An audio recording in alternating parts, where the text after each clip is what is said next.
Master को प्रणाम। तो असलियत की राह में हम अपने असली जीवन को समझें कि हम अभी जी रहे हैं। इस जीवन पर हम यकीन कर सकते हैं। हमें किसी और दूसरे जन्म में जाने की ज़रूरत नहीं है। तो वही आचार्य जी लिखते हैं मेरे गुरुदेव में, किसी दूसरे मौके पर गुरुदेव ने मुझे समझाया, यानी कि बाबूजी ने समझाया कि अपने इस जीवन पर यकीन कर सकते हैं, क्योंकि इसे हम जी रहे हैं। इसीलिए उसके होने के बाद हमें किसी दूसरे सबूत की ज़रूरत नहीं है। जहाँ तक पिछली ज़िंदगी या भावी ज़िंदगी का सवाल है, इस बारे में हर धर्म की अलग अलग राय है।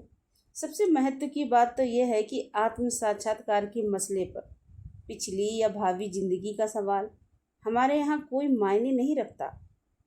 हम धरती पर अभी ये ज़िंदगी जी रहे हैं।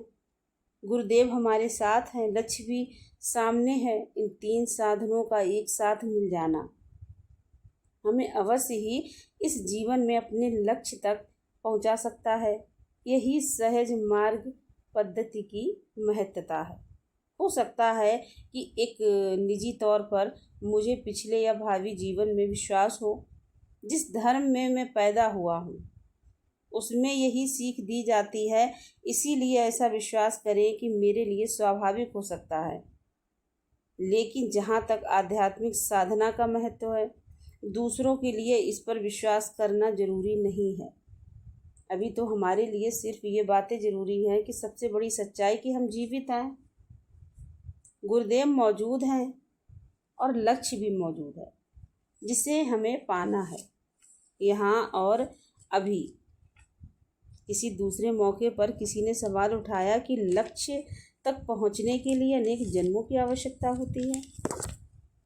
उसने भगवत गीता में से श्री कृष्ण का कथन दोहराया, जहाँ वे कहते हैं कि बड़े बड़े ज्ञानी भी अनेक जन्मों के बाद ही मुझ तक पहुँच पाते हैं।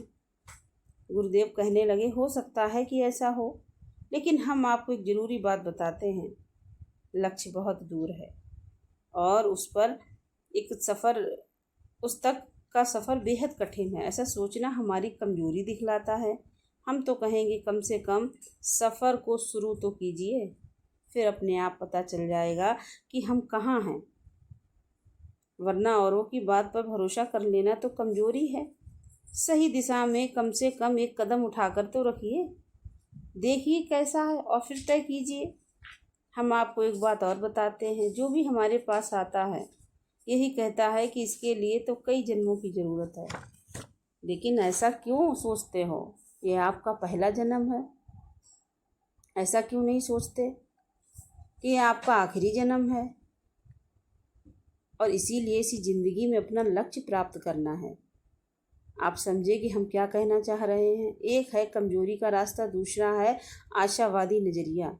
ये बात भरोसे के साथ कैसे कही जा सकती है कि हमें और कितने जन्म लेने होंगे।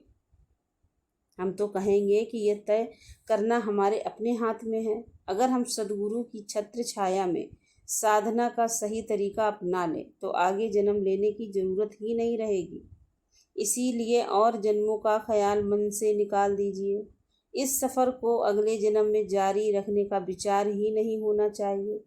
पता नहीं कैसे वातावरण में हम जन्म लें और हमारी ज़िंदगी क्या रूप ले ले। रास्ते से भटकना बहुत आसान है। हम तो यही कहेंगे कि अगर एक बार आपको मालिक और मार्ग मिल जाए तो पूरी निष्ठा के साथ उनसे जुड़े रहिए। मालिक को अपने एक साथ ऐसे बंधन में बांध लें जो अटूट हो, तब अपनी सफलता निश्चित समझिए। खोज कब शुरू होती है? इसकी छानबीन कर लेने के बाद।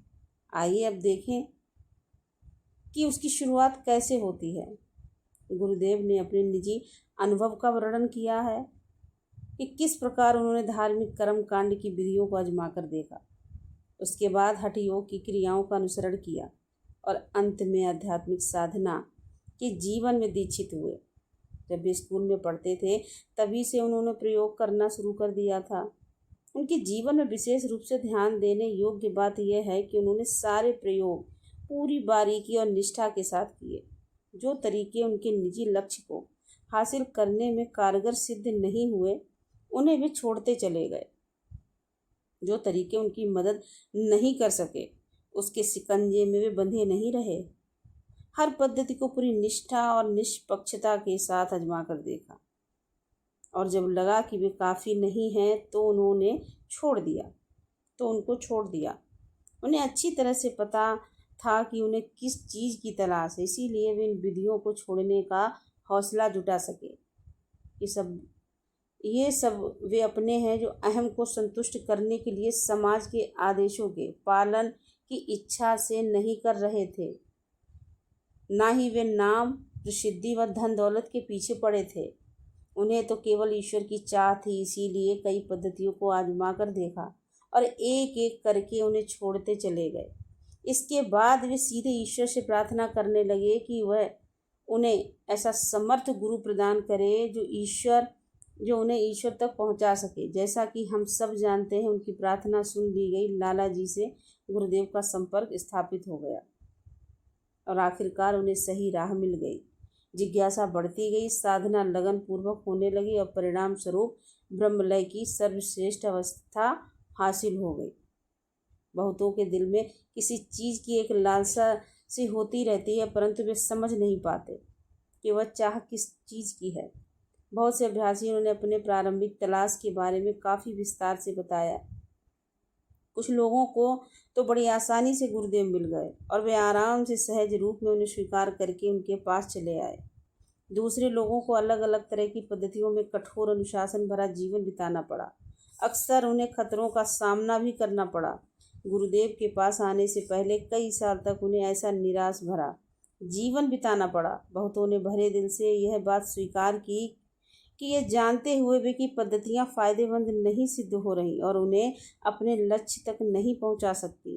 दृढ़ संकल्प और हौसले की कमी के कारण लंबे समय तक वे उन्हें छोड़ नहीं पाए। किसी अनिष्ट की आशंका के अपने अंधविश्वास के कारण वे उन अनुयायियों पद्धति से बंधे रहे। बड़ी शर्म की बात है कि ऐसे गुरु ऐसे हैं जो अंधविश्वास की आग में आहुति देकर उसे बढ़ाते रहते हैं ताकि उनके शिष्य हमेशा के लिए उनसे बंधे रहें और उनका व्यक्तिगत स्वार्थ सिद्ध होता रहे।